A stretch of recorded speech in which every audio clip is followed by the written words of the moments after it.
Hello friends, welcome back to your study with smart brain. Friends, आज की इस video में मैं लेके आई हूँ ज्ञान बिंदु जीएस एकेडमी बिहार दरोगा फुल लेंथ टेस्ट, जो कि एग्ज़ाम पैटर्न पर पूरी तरह से आधारित है। ये तो चलिए फ्रेंड्स, हम लोग लगाते हैं टेस्ट को।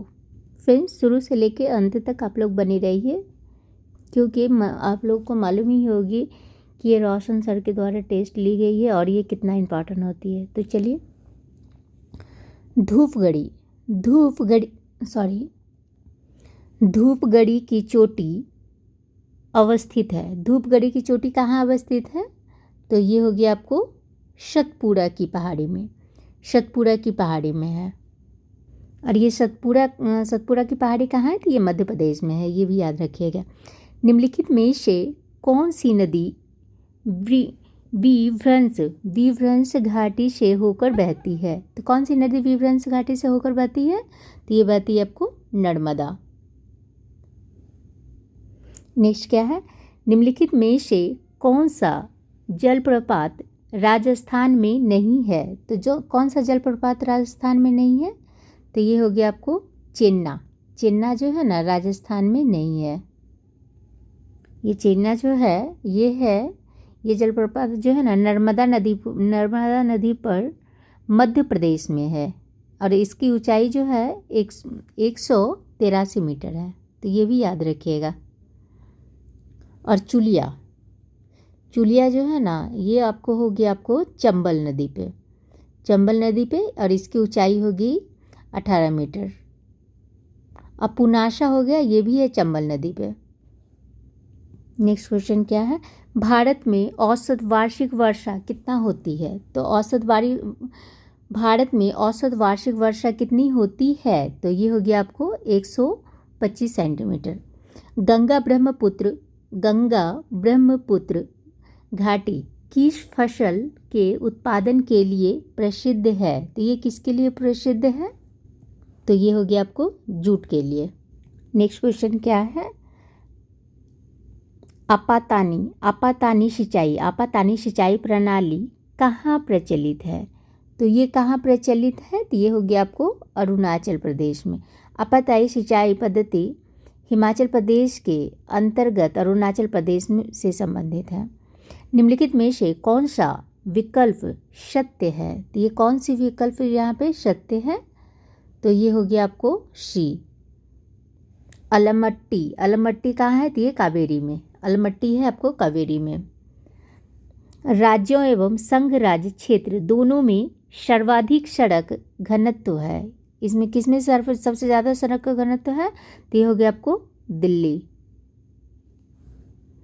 मध्य प्रदेश का बालाघाट किस खनिज के लिए प्रसिद्ध है? तो ये हो गया आपको मैग्नीज के लिए। नेक्स्ट क्वेश्चन क्या है? निम्नलिखित में से कौन सा भूतापीय ऊर्जा क्षेत्र नहीं है? भूतापीय ऊर्जा क्षेत्र कौन सा नहीं है? तो ये हो गया आपको सी, कृष्णा गोदावरी बेसिन। न्यूनतम शीर्षलिंगानुपात वाला केंद्र शासित प्रदेश कौन सा है? तो ये कौन सा हो गया? तो ये हो गया आपको दिल्ली है।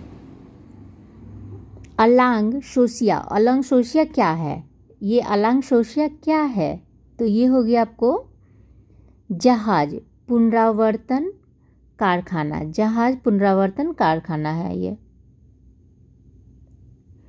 ये जो है ना, सबसे बड़ा जहाज है, पुनरावर्तन कारखाना है। इसे फरवरी 1983 में शुरू किया गया था। यह गुजरात में अवस्थित है। नेक्स्ट क्या है? वियतनाम की राजधानी कहाँ है? तो वियतनाम की राजधानी कहाँ है? तो ये हो गया आपको हनोई। और तुर्कमेनिस्तान की मुद्रा क्या है? तो ये हो गया आपको मनात। नेक्स्ट क्या है? लैंड ऑफ थंडरबोल्ट कहाँ है? तो लैंड ऑफ थंडरबोल्ट कहाँ है? तो ये हो गया आपको भूटान में है। लैंड ऑफ थंडरबोल्ट भूटान को कहा जाता है। इसकी राजधानी थिम्फू है। यह एशिया महादेश का देश है। निम्नलिखित में से कौन सा महाजनपद बिहार में अवस्थित नहीं है? तो ये कौन सा नहीं है? तो ये मल्ल नहीं है, मल्ल नहीं है। जैसे अब अंग का क्या होता है? तो अंग का हो गया आपको चंपा, अंग का हो गया चंपा, जिसका क्षेत्र हो गया भागलपुर एवं मुंगेर हो गया। उसके बाद आपको बज्जी का हो गया वैशाली, और ये हो गया आपको उत्तरी बिहार में है। और मगध का हो गया राजगीर, ये दक्षिण बिहार में है। तो ये सब आप लोग याद रखिएगा। महात्मा बुद्ध की मृत्यु कब हुआ था? महात्मा बुद्ध का मृत्यु कब हुआ था? तो ये महात्मा बुद्ध का मृत्यु हुआ था आपको 483 ईस्वी में। आर्यभट्ट किस शासक के दरबार में रहते थे? आर्यभट्ट किस शासक के दरबार में रहते थे? तो ये रहते थे चंद्रगुप्त द्वितीय के दरबार में रहते थे। एहोल परिस्थिति के प्रशस्तित्व के रचनाकार थे। तो ये कौन थे?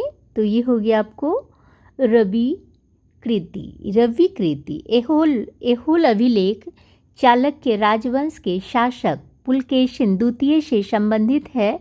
इन्होंने 610 से लेकर 642 ईस्वी तक शासन किया था। इस अभिलेख की रचना पुलकेशिन द्वितीय के दरबारी कवि रवि कृति द्वारा किया गया था। समुद्रगुप्त के दरबारी कवि हरिसेन द्वारा प्रयाग परिस्थिति इलाहाबाद परिस्थिति की रचना किया गया। नेक्स्ट क्या है?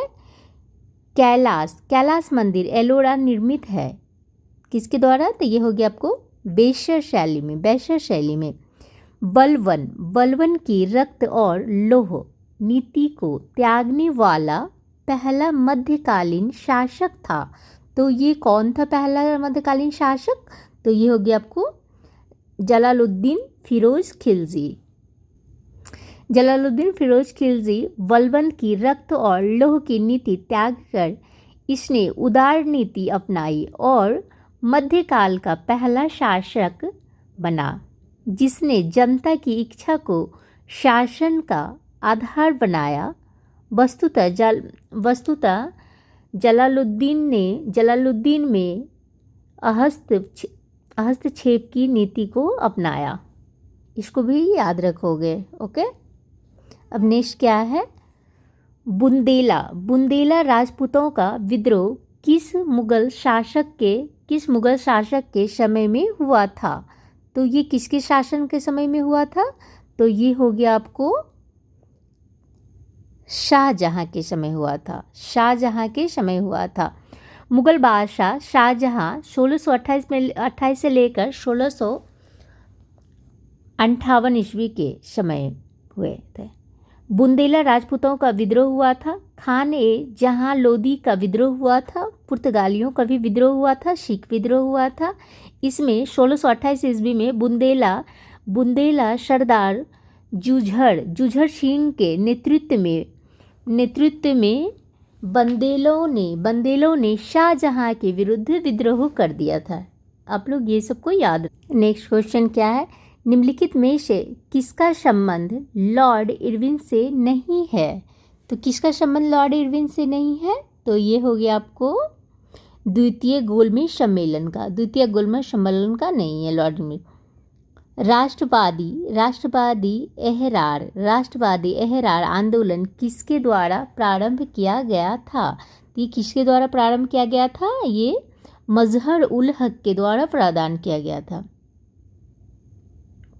किया था।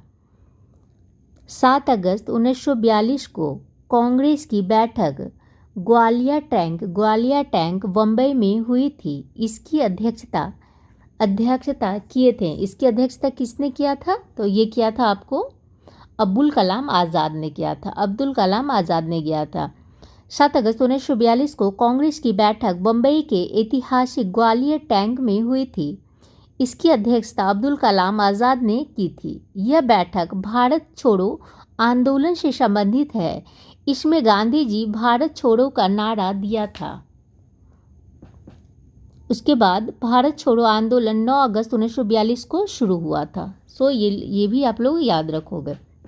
नेक्स्ट क्या है, 1857 की क्रांति की शुरुआत 10 मई 1857 को हुई थी। तो ये कब हुई थी? तो ये हो गया आपको 20वां NI से। फिनिक्स बस्ती का संस्थापक इनमें से कौन था? फिनिक्स बस्ती का संस्थापक कौन था? तो ये था आपको महात्मा गांधी।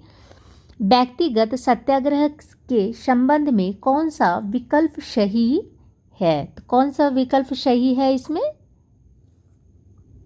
तो ये हो गया आपको दूसरे सत्याग्रही ब्रह्मदत्त बने थे। निम्नलिखित में से कौन इटली के एकीकरण से संबंधित है? इटली के एकीकरण से कौन संबंधित है ये बताइए।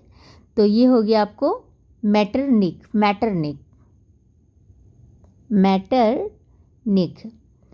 राष्ट्रसंघ की स्थापना कब हुआ था? राष्ट्रसंघ की स्थापना कब हुआ था? तो ये हुआ था आपको 10 जनवरी 1920 को।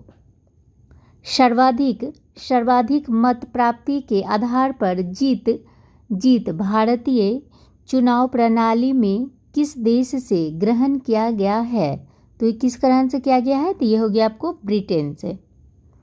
भारतीय संविधान की 11वीं अनुसूची किसके बीच शक्तियों का विभाजन करती है? तो ये किसके बीच करती है?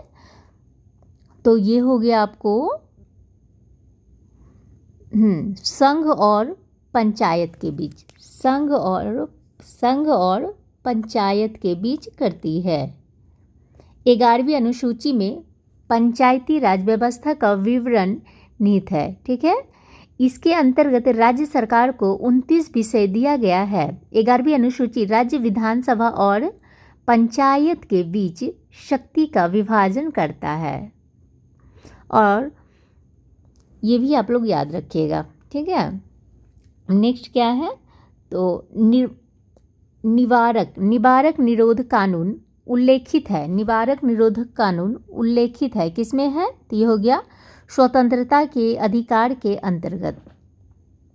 अनुच्छेद 42 राज्य को शक्ति प्रदान करता है। अनुच्छेद 42 राज्य को शक्ति प्रदान करता है। तो इस किसमें करता है? तो ये करता है आपको कार्य की न्याय संगत और मानवीय दशाओं का तथा मातृत्व सुरक्षा हेतु सहायता का उपबंध करने के लिए।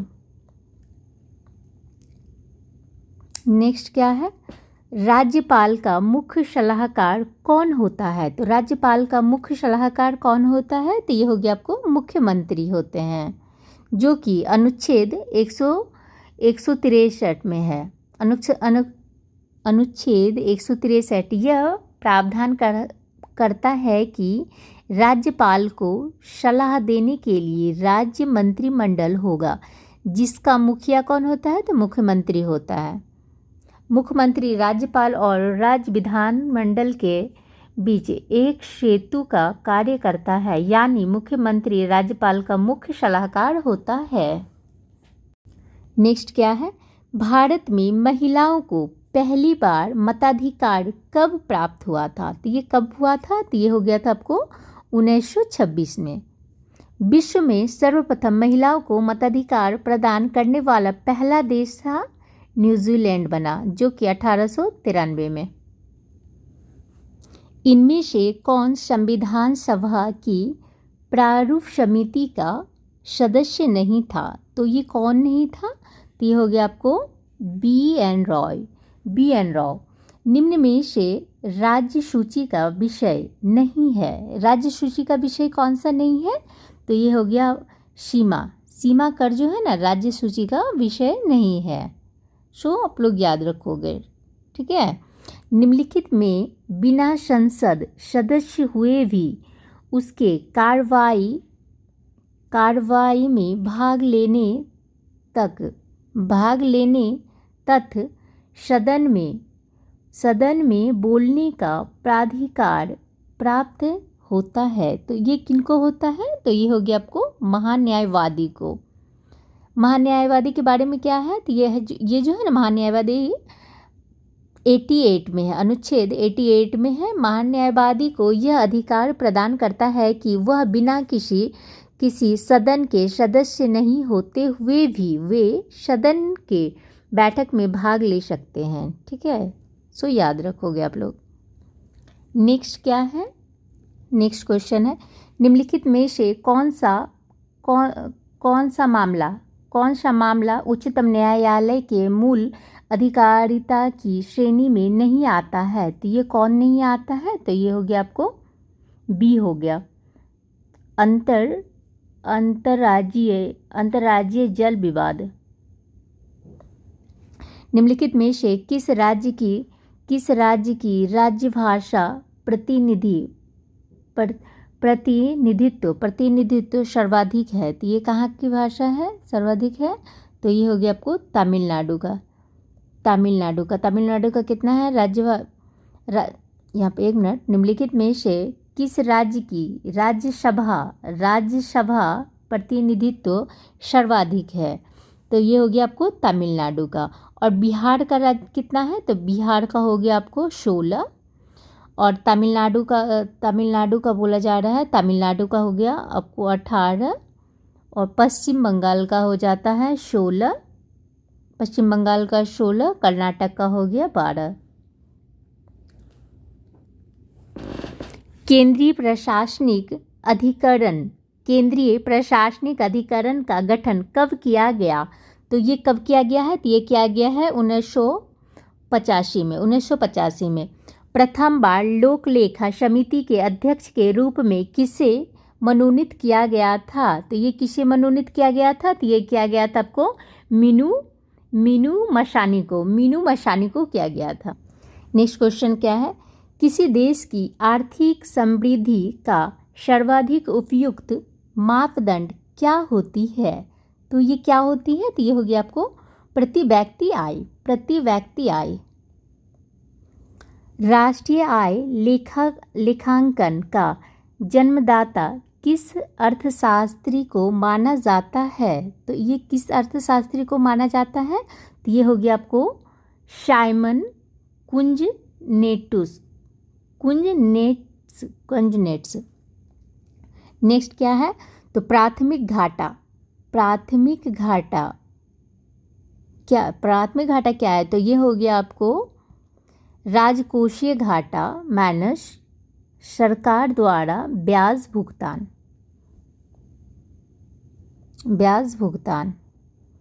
मिनी गुणांक विधि है, मिनी गुणांक विधि क्या है, तो मिनी गुणांक विधि हो गया आपको आय की विषमता की माप का। विद्यालय में राष्ट्रीय मध्याहार कार्यक्रम की शुरुआत कब हुई थी, तो ये हो गया आपको 1995 में हुई थी। सरकारी बैंक वे बैंक है जिसमें सरकार की धारिता होती है, क्या होती है, तो ये हो गया आपको 51% से अधिक होती है। नेक्स्ट क्या है, किसान क्रेडिट कार्ड योजना की शुरुआत किनके द्वारा किया गया था, तो ये किनके द्वारा किया गया था, तो ये किया गया था यशवंत सिंह के द्वारा किया गया था। सार्कोप्लाज्म नामक तरल पाया जाता है, किसमें पाया जाता है, तो ये पाया जाता है आपको पेशीय ऊतक में। पेशीय ऊतक की कोशिका लंबी होती है तथा इन कोशिकाओं में एक प्रकार के तरल पदार्थ भरे रहते हैं। नेक्स्ट क्वेश्चन क्या है, महाधमनी निकलती है, महाधमनी कहाँ से निकलती है, तो ये निकलती है बाएं निलय से निकलती है, कार्पल बाएं निलय से निकलती है। तब इसके बारे में थोड़ा बताती हूँ, एक मिनट। बाएं से महाधमनी निकलती है, बाएं निलय से निलय से शुद्ध रक्त महाधमनी होते हुए शरीर के सभी धमनियों में जाती है। अतः ये धमनियाँ शरीर के सभी भागों में शुद्ध रक्त को प्रवाहित करती है। नेक्स्ट क्या है? मेटाकार्पल्स। मेटाकार्पल्स अस्थित पाई जाती है। मेटाकार्पल अस्थित पाई जाती है। तो ये किस में पाई जाती हैं? तो ये पाई जाती है हथेली में पाई जाती है। और कार्पल्स पाई जाती है किस में? तो कार्पल्स पाई जाती है आपको कलाई में। कलाई, ये जो कलाई में जो है ना, कार्पल्स पाई जाती है। कार्पल्स पाई जाती है, ठीक है। और अंगुली में पाए जाते हैं क्या? तो अंगुली में पाए जाते हैं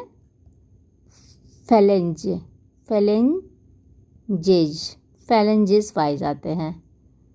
और पैर में पाए जाते हैं क्या? फीमर या टिबिया। फीमर और टिबिया। सो ये भी याद रखोगे आप लोग। प्रोस्टेट ग्लैंड प्रूस्थ ग्रंथि भाग है। किस चीज़ का भाग है ये? तो ये हो गया आपको नर जनन तंत्र है ये। नीलहरित शैवाल किस जगत के जीव हैं? नीलहरित शैवाल किस जगत के जीव हैं? तो ये हो गया आपको मोनेरा। निम्नलिखित में से कौन सा रोग प्रोटोजोआ के कारण होता है? प्रोटोजोआ के कारण कौन सा रोग होता है? तो ये हो गया आपको पेचिस। और इसके बाद सिफिलिस किसके कारण होता है? तो ये हो जाता है आपको जीवाणु के कारण होता है। और प्लेग होता है किसके कारण? ये भी होता है जीवाणु के कारण होता है। और टिटनेस किसके कारण होता है? तो ये भी हो जाता है आपको जीवाणु के कारण। अब पेचिस किससे होता है? ये तो मैंने बता ही दिया, प्रोटोजोआ से होती है पेचिस। आहार नाल का पहला भाग है। तो ये क्या है? तो डी हो गया मुख गुहा। श्वेत रक्त कण WBC का निर्माण कहाँ होता है? तो ये WBC का निर्माण कहाँ होता है? तो ये हो जाता है आपको डी, सभी में होता है। लिम्फ नोड में होता है, यकृत में होता है, प्लीहा में होता है। निम्नलिखित में से प्रकाश ऊर्जा को विद्युत ऊर्जा में कौन सा यंत्र बदलता है? प्रकाश ऊर्जा को विद्युत ऊर्जा में कौन सा यंत्र बदलता है? तो ये बदलता है आपको प्रकाश विद्युत सेल। एक आदर्श तरल की श्यानता क्या होती है? तो ये क्या होती है? तो ये होती है आपको शून्य होती है। नेक्स्ट क्या है? अनुप्रस्थ तरंग किस माध्यम में उत्पन्न नहीं की जा सकती है? तो ये किस माध्यम से नहीं की जा सकती है? तो ये द्रवों के भीतर। यदि वायु ध्वनि की चाल की दिशा में वह बह रही हो तो ध्वनि की चाल और तीव्रता पर क्या प्रभाव पड़ता है? तो ध्वनि की चाल पर तीव्रता पर कौन सा प्रभाव पड़ेगा? तो ये होगा आपको दोनों बढ़ जाएगी। दोनों जो है ना, ये बढ़ जाएंगी। नेक्स्ट क्या है? जब वस्तु का भार उस पर लगने वाले उत्प्लावन बल से कम हो तो इस स्थिति में वस्तु क्या होगी? तो ये होगी आपको डी हो जाएगा। कुछ भाग द्रव के ऊपर रहता है और कुछ वस्तु तैरती रहती है। अवतल दर्पण में जब वस्तु फोकस तथा ध्रुव के बीच स्थित हो तो उसका प्रतिबिंब कहाँ बनेगा? तो उसका कहाँ बनेगा प्रतिबिंब? तो ये आप लोग कमेंट कीजिएगा। कैथोड किरणों के संबंध में निम्नलिखित में से कौन सा विकल्प सही नहीं है।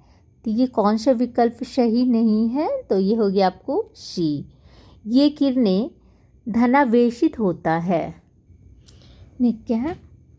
Tie tie nitro tie nitro tie toluene TNT है एक। ये क्या है? तो ये हो गया आपको विस्फोटक है ये। कोलाइडी विलयन को किस तिथि के द्वारा शुद्ध किया जाता है? कोलाइडी विलयन को किस तिथि द्वारा शुद्ध किया जाता है? तो ये हो गया आपको अपोहन के द्वारा किया जाता है।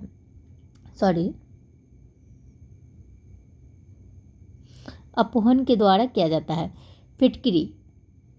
फिटकिरी किस तत्व का यौगिक है? तो फिटकिरी किस तत्व का यौगिक है? तो ये हो गया आपको पोटेशियम का यौगिक है। गैसोहॉल मिश्रण है। गैसोहॉल किसका मिश्रण है? तो ये हो गया आपको पोटेशियम और अल्कोहल का मिश्रण है। नेक्स्ट क्या है? तो ये जब सीमेंट के साथ बालू व जल को मिलाया जाता है तो इस मिश्रण को क्या कहते हैं? तो इस मिश्रण को कहते हैं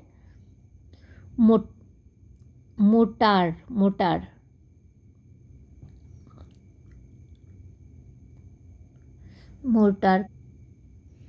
निम्नलिखित में से कौन एंटीसेप्टिक नहीं है? एंटीसेप्टिक कौन नहीं है? तो ये हो गया आपको क्रॉसिन जो है ना एंटीसेप्टिक नहीं है। क्रॉसिन एंटीसेप्टिक है। एक मिनट, निम्नलिखित में से कौन एंटीसेप्टिक नहीं है? तो यहाँ पे इसका ये हो जाएगा डी। कांच घुलनशील होता है हाइड्रोफ्लोरिक अम्ल में।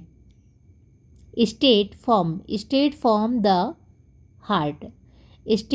द हार्ट किनकी रचना है? तो ये किनकी रचना है? तो ये हो गया आपको कपिल देव की रचना है। देश का एकमात्र केंद्रीय सशस्त्र पुलिस बल कौन सा है? तो ये कौन सी है? तो ये हो गया आपको CRPF। यूनिसेफ का मुख्य कार्य क्या है? तो यूनिसेफ का मुख्य कार्य क्या है? तो ये हो गया आपको बाल स्वास्थ्य पोषण टीकाकरण इत्यादि गतिविधि उपलब्ध करवाना। अंतर्राष्ट्रीय परमाणु ऊर्जा एजेंसी का मुख्यालय कहाँ है? तो ये कहाँ है? तो ये हो गया आपको वियना में। भारत रत्न विजेता सत्यजीत रे का संबंध किससे है? सत्यजीत रे का संबंध किससे है? तो ये हो गया आपको कला से है। डिसेट ऑफ मैन किसकी रचना है? डिसेट ऑफ मैन किसकी रचना है? तो ये हो गया आपको चार्ल्स डार्विन का। सुरक्षा परिषद के स्थायी सदस्यों में किसने सर्वाधिक बार वीटो का प्रयोग किया है? सर्वाधिक बार वीटो का प्रयोग किसने किया है? तो ये क्या है आपको रूस ने। निम्नलिखित में से कौन सा घास का पर्यायवाची शब्द है? नहीं है। घास का पर्यायवाची शब्द नहीं है। तो ये हो गया आपको ए नवनीत। तब 81 ये आपको मैथ्स दिया हुआ है तो इसका मैं बता दे रही हूँ। ए और बी अकेले एक कार्य को करते हैं तो ये इसका आंसर मैं बता दे रही हूँ। तो ये हो जाएगा आपको बी हो जाएगा। नेक्स्ट क्या है? 82 इसका भी आंसर ए हो जाएगा। 83 का भी ये भी मैथ्स है तो 83 का हो जाएगा ए हो जाएगा। अब 84 का ये भी मैं बता दे रही हूँ तो वो देख लीजिएगा आप लोग। सी हो जाएगा या तो इसका हो जाएगा आपको ए हो जाएगा, रीजनिंग दिया हुआ है। अब चलिए अब यहाँ पर से बताती हूँ। हाल ही में कहाँ पर समुद्र में भारत के सबसे लंबे कांच के ब्रिज का उद्घाटन किया गया? तो ये कहाँ किया गया है? तो ये किया गया है आपको तमिलनाडु में। 5 जनवरी 2025 को लॉस एंजल्स में गोल्डन ग्लोब्स अवार्ड 2025 दिया गया। इनमें बेस्ट एक्टर का खिताब किन्हें दिया गया था? बेस्ट एक्टर का खिताब किसको दिया गया था यहाँ पे? तो ये हो जाएगा आपको एड्रियन ब्रोडी को। जनवरी 2025 में जारी हेनले पासपोर्ट इंडेक्स में भारत किस स्थान पे है? तो ये भारत किस स्थान पे है? तो ये हो गया आपको डी, 85 स्थान पे है। हाल ही में राष्ट्रीय स्टार्टअप दिवस किस तिथि को मनाया गया? तो ये हो जाएगा आपको 16 जनवरी को। हाल ही में जारी विश्व भविष्य कौशल सूचकांक 2025 में ओवरऑल श्रेणी में भारत किस स्थान पे है? तो ये भारत किस स्थान पे है? तो ये हो गया आपको 25वें स्थान पे है। हाल ही में भारत ने अपने स्पेसएक्स मिशन के तहत स्पेस डॉकिंग करने वाला विश्व का कौन सा देश बना है? तो ये कौन सा देश बना है? तो ये बना है आपको चौथा देश बना है। नेक्स्ट क्या है? एक रिपोर्ट के अनुसार वर्ष 2025 में भारत कॉफ़ी के उत्पादन में विश्व में किस स्थान पे है? तो विश्व में कॉफ़ी के उत्पादन में कौन सा स्थान में है? तो ये हो गया आपको 7वें स्थान पे है। पुस्तक हाउ इंडिया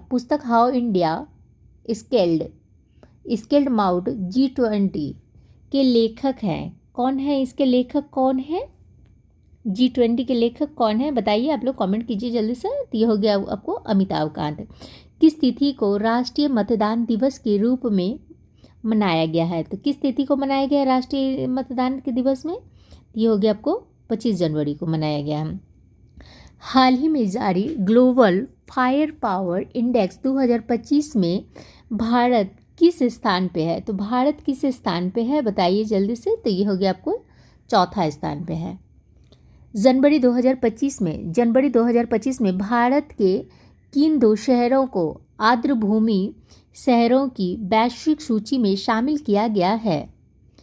तो ये किस में किया गया है? तो ये हो गया आपको इंदौर एवं उदयपुर। हाल ही में किन्हें पद्म विभूषण पुरस्कार से सम्मानित किया गया है? तो ये हो जाएगा डी। तो यहाँ पे हो जाएगा आपको नागेश्वर रेड्डी को चिकित्सा के क्षेत्र में, जगदीश सिंह खेहर लोक सेवा में, रजनीकांत लखिया को कला से मिला है, लक्ष्मी नारायण सुब्रमण्यम को कला से मिला है। उसके बाद वासुदेव नायर ओसामू सुजुकी शारदा सिन्हा को मिला है। नेक्स्ट क्या है? ऑस्ट्रेलियन ओपन ग्रैंड स्लैम 2025 के पुरुष एकल विजेता हैं। तो ये कौन है? तो ये हो गया आपको जैनिक सिनर है। नीति आयोग ने जनवरी 2025 में वित्तीय स्वास्थ्य सूचकांक 2025 जारी किया। इसमें शीर्ष पे कौन रहा है? तो ये रहा आपको ओडिशा। प्रधानमंत्री श्री नरेंद्र मोदी ने किस मैदान में Utkarsh Orissa make in Odisha conclave का उद्घाटन किया? तो ये हो जाएगा आपको बी, जनता मैदान में। थैंक यू फ्रेंड्स, ये मैंने 100 क्वेश्चन का कंप्लीट मैंने कर दिया है। अगर आप लोग को पसंद आती है वीडियो तो प्लीज़ शेयर कीजिए, लाइक कीजिए एंड सब्सक्राइब कीजिए। Thank you for watching.